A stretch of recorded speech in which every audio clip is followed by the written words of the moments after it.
Welcome, audience, to episode 6, and I believe we have an announcement to make that from this day forward will be known as Tropic Trading Entertainment. So welcome to the Tropic Trading Podcast.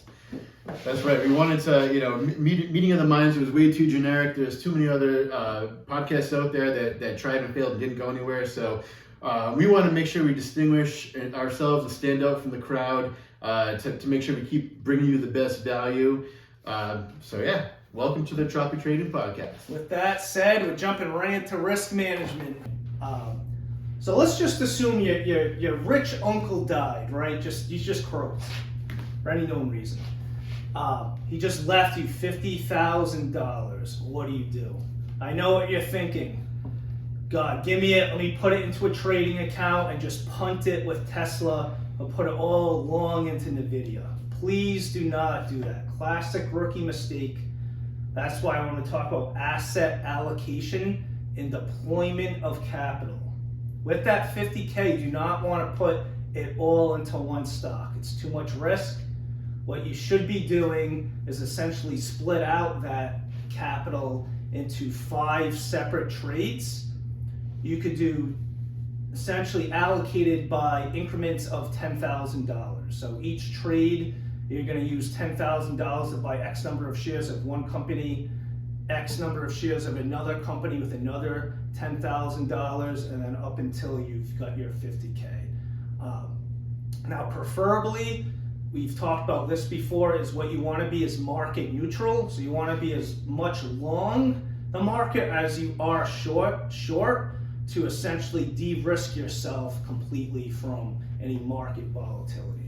So you could place like a pair trade of, let's say you want to do NVIDIA, long NVIDIA, and then short like Coca-Cola. That would be a classic pair trade. That's going to de-risk your portfolio and essentially your allocation with that $50K.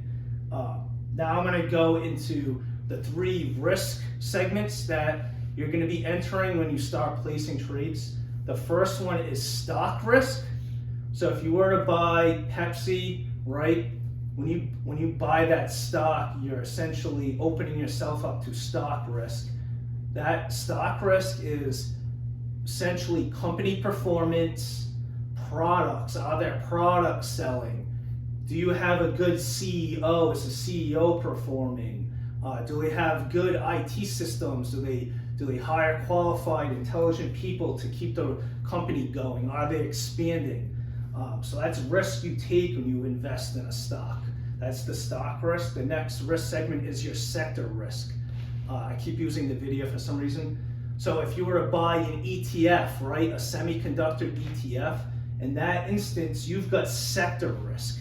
So if Trump goes into the market and puts tariffs on all semiconductors from China, you have risk via NVIDIA, via AMD, via Intel to that real world decision from Trump or any other president out there. So you have risk from the sector level, and then finally you have market risk. If you were to buy the S&P 500, your risk is all the companies within the S&P 500.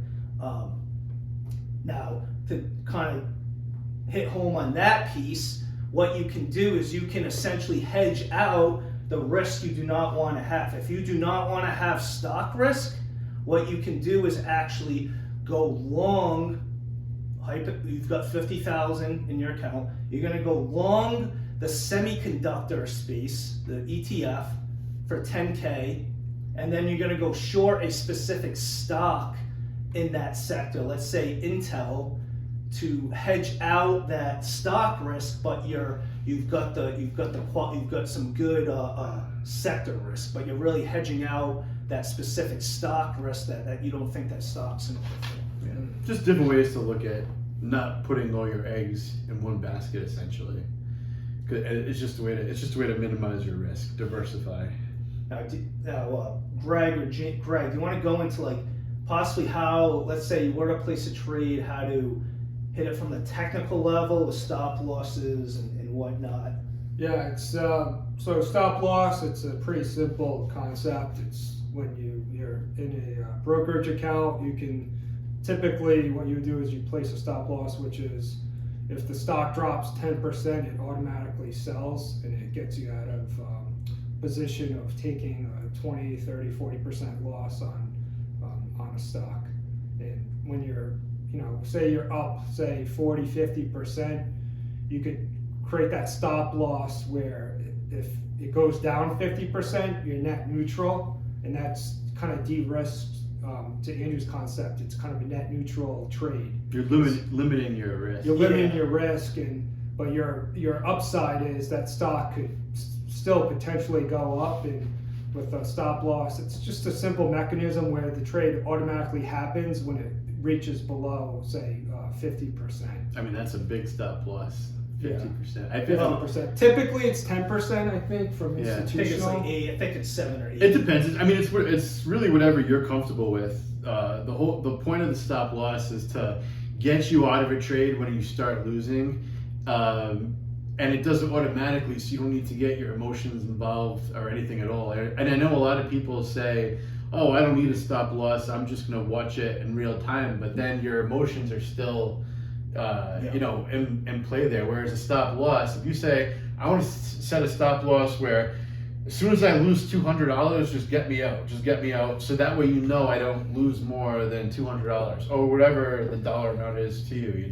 Yeah. Now, another concept is the trailing stop. So that's a stop loss that moves with the price of the stock, locking in profits while still providing downside protection. So you could create a trailing stop where it's gonna automatically sell, and you're still up 20%, which is another great concept. Right. So if for example, you would use that in a situation when you have a winning trade, you're in the green. Yeah. But you also and you want to protect yourself, but you don't want to sell right now because it's still going. So essentially, what a trailing stop loss is, it's a stop loss that will move up with the stock moving up, so that whatever amount you set to make it hit, it'll just it'll take effect whenever, say you set the stop loss at 5%. Well, it'll keep moving up as long as the stock goes up, but as soon as it goes down 5% from the current price, that's when it'll kick in and get you out. So that way you ensure that you stay in the green. Yes, you can stay in the game and keep riding it up. Yeah. But as soon as it starts to turn around, it'll automatically get you out. And then to James's point, this brings us back to maybe one of our first episodes, is when trading or investing is you want to let your winners run, and you want to cut your losers quick. So to James's point, that trailing stop loss, you don't want to immediately exit the trade and sell once you're in the green. You want to let that baby ride up 50, 60%, rather than sell at 20 and then you miss out on a big gain. So you'd set that trailing to leave it open-ended. And you don't want to set it too small either. Like, you don't want to do, unless you really are ready to get out, you don't want to set your stop loss at like 2% and 3%, because the markets go up and down. They vary. It really depends on what you're comfortable. You're going to have a stock that goes up and down, 5, 10, 20%. Palantir was up like 22% today after earnings, right? So you want to give yourself some wiggle room there. I think the average is like 7 to 10% that you put as a stop loss, but it's really whatever you're comfortable with losing, And then so how do you assess volatility? So essentially, that's great. You brought that term up, volatility. Each sector has different volatility. Your tech sector, guys, audience, is a higher volatility than your consumer staples or your utility companies. So if you're going to set a stop loss technically for Tesla or Google, that because it's in the tech space, the volatility is a lot higher. So you may set that stop loss at 12%, 13%, rather than if you were trading a utility company, you'd set it at a hard 6%, because it's a lot less volatile. And there's ways to measure. Well, there's historical volatility and there's implied volatility. Historical measures the past variability of market price movements, while implied volatility represents the market forecast and the likely movement of securities price. It's derived from the price of options. Yeah, exactly. And you can calculate, what you want to do is calculate the implied volatility for that stock, and you can use that data to then set your stop loss. Yeah, like kind of getting to maybe this is James's arena, but volatility trading tools and indicators is Bollinger Bands, an average true range, and volatility oscillators. Where if you're more of a technical trader, that's what you're looking for. Yep. Great knowledge there, Greg. James, you want to bring us into bring us to the beginning here. How to psychologically have discipline and kind of not let the external factors affect you when you're investing or trading. Let's say you broke up with a girlfriend. Fear of missing out. Yeah, FOMO. Like describe some situations. Yeah, no, that's a great point. I mean, you really just don't want to let your emotions run the show. You want to stay, mentally in the game. You want to know, like, if you're going to consider making a trade, you want to know why you're making the trade. What about this setup makes you think it's a good idea to jump in at this point? And talking about indicators, you should have, learn a few basic indicators and maybe combine those few. And if the trade is looking like it's entering in a good spot for multiple indicators, then that could be a reason that you want to go in. I mean, there's basic trendline trading. Yeah. For example, and you know what? Let's put up on the screen here an example of what a trend line looks like. Basic trend line. When you see the stock price come down and hit that trend line. That 30-year moving average trend line, 60 day. There's different things. 200 line. Yeah. But we're gonna bring it a real up trend on the screen here. But actually, what James took was the trend line, the fixed trend line, right, for the whole stock price. Right, like you would essentially draw this on your own. It's not an indicator. Yeah. But you want to use indicators with it. So I can show an example here where you see the stock price come down and it's going to bounce off the trend line, and when it hits the trend line, they call that a swing low.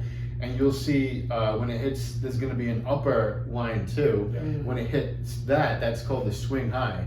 And essentially, you want to buy it when it's right when it's bouncing off the swing low. And of course, you want to combine that with, and we can do a whole episode on this, and I can put a link in the description here where people will go into in-depth explaining more about the trend lines. So there's some good videos I can recommend here, looking at things like 50-day moving average, 200-day moving average, the Bollinger Bands, and VWAP, or volume weighted average pricing. That's a great one for day trading. That's a favorite. Volume, anything with volume. Anything that captures volume. Yeah, that's excellent for day trading. Not so much for like swing trading, but one day I think we got to get in depth with all of these. But getting back to the psychological. Have you heard of like herding and anchoring, those concepts? Herding and anchoring? I have not actually. Yeah. Something new. See, you learn. There's always something to learn. Do you want to? Well, let me just mention this first. You want to be in the right mindset, and you can't minimize, you can't eradicate losses altogether. Like, the best traders lose money. The thing is, you want to minimize losses. That's the key. And if you basically you create some principles that you're going to adhere to, and if you stick to those principles. You say you win 7, you lose 3. You win 8, you lose 2. But if you stick to your principles, in the end, you'll win, like a net win, and that's the important thing. Nobody can eradicate losses. You have to minimize losses, and a good motto, especially for day trading, and especially if you're doing risky trading, penny stock trading, minimize losses. You want to cut losses quickly. So in other words, if you're in a trade, especially a risky one, if you start to lose money and you see it go down $50, $200, $300, whatever your level of what you're okay with losing, that's when you got to cut it quickly and get out. Because losing $500 is way better than losing $2,000 or $3,000. Yeah, And now you have to cut losses. You want to be able to stay alive and then redeploy that capital into another trade where you're then going to get 5x or maybe get a higher percentage gain that makes up for your loss. Like the great Paul Tudor Jones once said, he's a famous hedge fund manager. The most important rule in trading is to play great defense, not great offense. Think of what you could lose, not what you can make. Very important. Yeah, and especially if you want to be a hedge fund manager, it's about minimizing those losses and being defensive. With that said, we're going to go right into the trend lines and show you guys some technical analysis here for risk management. All right, guys. So looking at the chart over here, wanted to kind of explain a couple of things. So first thing I wanted to mention is the difference between line graphs and candlesticks. Well, I'm sure everybody knows what a line graph is. We've been looking at those ever since elementary school for different things, middle school, right? And that's typically what a novice trader is going to be used to, is the line graphs. But any serious trader, guys, you really want to, I mean, fundamentals are one thing, but once you really get into trading, you really want to understand what the candlesticks are. So you can watch here. I'm going to go ahead and turn this line chart. This is BP, by the way, British Petroleum, that we brought up last week. But I'm going to go ahead and change this line graph into candlesticks. And so this may look a little intimidating at first, but no worries. I'm gonna explain exactly what these mean. So as you can see, each depending on what time frame you're looking at, day, week, month, whatever, each interval of that time period is going to be one candlestick. So for example, this is a day chart. So each one of these little candlesticks represents one day. And I'll explain what they mean here. So maybe I can zoom in over here. So let's look at this candlestick right here. This is Monday, March 11th, March 2024. And so a candlestick is made up of several parts, the body and the wick. So this is a green candlestick, meaning that the stock had a green day. It opened up, it closed higher than it opened. So let's take a look here. So what this candlestick is telling you is that it opened up right here. You can see where I'm putting my little cursor here for this horizontal line. It opened up over here, and let's see, it's going to tell you at the top of the screen here what the values are. So you'll see a little O. It opened up at $36.16, right about here. And that would be the bottom of the body of the candlestick. The top of the body of the candlestick is right here. And if we look at the top again, those values, it shows you what that means is that's when it closed. So it closed at $36.65. So it opened here and it closed here. And that's the body of the candlestick. Pretty basic.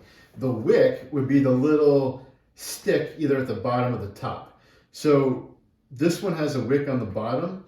And all the wick shows you is, we already talked about open and close. What the wick shows you is how high or low it went during that day. So what this stick is telling you, and by the way, this is why candlesticks are better than lines, because it tells you much more information than just a line. A line is only going to show you the closing price of that day. So when you're looking at a line, you're only seeing the closing prices. It doesn't give you the information of where that stock went intraday and throughout the day, which is important info, right? So this candlestick is telling you it opened up over here. Throughout the day, it dropped down to this level, and then it came back up and closed over here. And that's a lot of information. So let's look at another candlestick. How about this one over here? We can see that's on February 24th, right? So what this candlestick tells us is the stock opened up over here. Throughout the day, it dropped as low as this level. It went as high as this level, and it closed right here. So again, you're getting a lot more information than just the closing price of the day. And well, why is that valuable? Because different candlesticks can mean different things. There's a bullish, like this candlestick. We can look at this right here, April 24th. They call this is a bullish candlestick. So that's a tight trading range, right? Right, and it can be on any time frame, so it doesn't matter. So all like these could be weeks, days, minutes. It doesn't matter. They're all implying the same thing. This is a very bullish candlestick, and the reason is because what this is telling you. We'll stay on this one right here that I'm highlighting, right? April 24th. What this is telling you is that it opened up. And sorry for the. Don't pay attention to where the lines are. Just look at this candlestick that I'm highlighting right here, April 24th. What this is telling you is that it opened up at this level. Throughout the day, it dropped. It fell all the way down here, but it recovered all the way back up again and closed over here. So what that tells you is that the bears came in. They got scared. The bears were winning, but then the bulls took it back and they overcame by a lot. So this is a strong bullish candle. And then look what happened after this day. It continued the bullish trend. So that's a reason why candlesticks are much more valuable to traders than just a normal line graph. All right, with that being said, hopefully I provided some value there. I explained what the candlestick is. Now I just want to quickly show you what a trend line is, and we can kind of explain why that's a good thing to trade off of. So looking at this time frame here from, let's see, this starts at January 2024 all the way up to April of 2024. So we got about 4 months of data there, and you want to draw an imaginary line. I can draw an actual line. Guys, this program, by the way, it's called Trading View. I recommend anyone interested in trading to download Trading View, download Webull, look at Yahoo Finance and figure out what you like to use. I like to use everything. It depends on what I'm doing. But let me just draw you an imaginary line here. And it doesn't always have to be perfect, right? Because it's, nothing's perfect. But you always kind of want to get it, snap it to as close as the candlesticks as possible. So anyway, what we can see here in BP during these 4 months is it's an upward trend. So we see, and by the way, one good way to know what an upward trend is, good characteristic is we see higher highs and higher lows. So these would be the highs, right? The highs are getting higher. The lows are also getting higher, right? And they all seem to bounce off this imaginary line here. And what that tells us is that it's kind of locked into this trend line. Now it did for 2 days. For 2 days, it fell under the trend line. And I forget what was going on here in at this specific date, end of February. It could have been just the market in general was going down. But it only spent 2 days before the line, and it quickly jumped right back on top, and it kept going this trend line. Now, what we see over here, we see another break in the trend line, but it was underneath the trend line for more than 2 days. We see, first day it kind of tried to come back up, but then another day, 1, 2, 3, it really spent a good 3.5 days below this trend line. It did pop back up, but then look what happened here, guys. This is a bearish candle. You know why this is a bearish candle? It's all body. It opened up here. It closed down here. Minimal wicks. What that's telling you, the market, the bears, they came in strong, and the bulls really never jumped. They really never came back in here. So this is a strong bearish candle breaking the trend line. That's not good, guys. And then look what continued to happen after that. The stock just trended down from April. Wow. It kept going all the way down and down and down. Holy smokes. It really kept on. Jeez. Guys, this is why you want to know your trend lines. Look at this. It kept dropping down November of 2024. So look at all this heartache. Look at all this heartache that you could have avoided just by knowing your trend lines. And you would have set your stop loss right. No, understanding that trend line and right setting around your here. stop loss right around there. Right. Strong bearish candle. If you didn't get out here and then you saw this happen again, you probably would have wanted to get out here. And then of course you would have been kicking yourself in the butt because look, it went back up for a little bit, but look what happened on this day. Look what happened on this day right here. Another bearish candle. Right? You see, and it sucks. I'm trying to, I wish I could just use my actual finger to point here because these lines. But look at this candle right here. It opened up. The bulls tried to come in over here, but the bears pushed them back down. And then next day, boom, again. Guys, if you didn't get out right here, this would be the time to really get out. I mean, the bears are telling you they're in control at this point. And so it broke the trend line and it continued this downward trend for a while. And if you were stuck in this trade and didn't get out, you would have been losing money that whole time. Until so getting back into the positive news, what this looks like here, guys, is a double bottom. It bottomed out over here in November 2024. It came back up a little bit and it bottomed out again, hitting around the same spot. So what that tells us is this is a strong point of support for this stock, and that double bottom must have, it must have been really positive for traders because look what happened right after that. But let me show you what trend lines are not only for upward trends, they're also for downward trends. So see how we drew the line at the bottom here for the support and we saw where it broke that support on the upward trend. We can do the same thing over here for this downward trend. So watch this. Let me try to zoom out a little bit.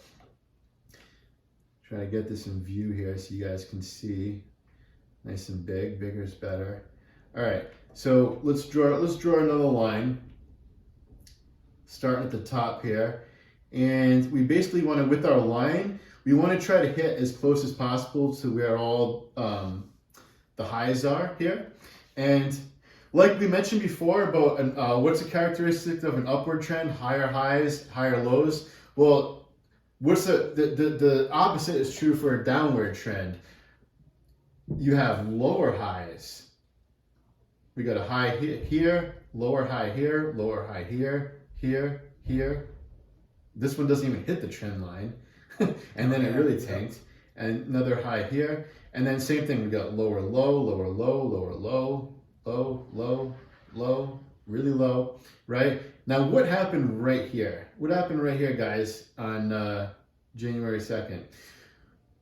We saw the stock break out of this line. We saw the stock break out of this downward trend. It's been stuck in this downward trend since April of 2024 through January 2025, and we saw a strong breakout right here.